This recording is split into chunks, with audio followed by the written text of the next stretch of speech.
This British prisoner was beaten up by a Japanese officer. The prisoner took the opportunity to grab the Japanese officer's foot. The prisoner pushed him to the ground. The Japanese picked up sticks. They started beating the prisoner crazily. The prisoner was about to be beaten to death. The colonel among the prisoners stepped forward to stop them. The colonel demanded that the Japanese abide by the Geneva Conventions.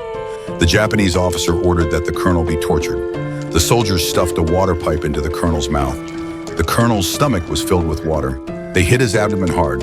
The colonel vomited out all the water. They continued to pour water in again. The British colonel couldn't move. The colonel was beaten black and blue. The colonel still firmly believed he enjoyed human rights. Over 60,000 British soldiers surrendered without a fight. They were captured by the Japanese. The Japanese sent a cruel officer to make the British prisoners cooperate. The officer stood on the pre-built steps. He scolded the British soldiers as cowards. He required all the British prisoners to learn the Bushido spirit every day. The Japanese officer captured the British colonel again.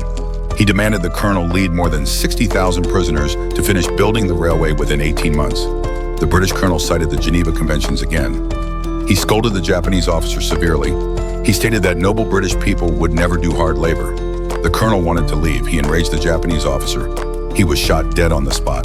The other British prisoners were scared. The Japanese threw the colonel's body in the square. They warned the other British prisoners. Major Campbell wanted to rush forward to resist.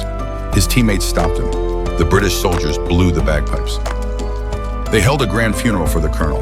Campbell realized surrendering to the Japanese was a mistake. He swore to avenge the colonel. The prisoners started building the railway. The Japanese required them to work 16 hours a day. They only gave them 1 meal out of 3. Campbell united like-minded people while building the railway. He formed a death-defying escape team. They planned to seize weapons. They planned to occupy the concentration camp. They planned to overthrow the Japanese's brutal rule. A cow suddenly ran into the concentration camp.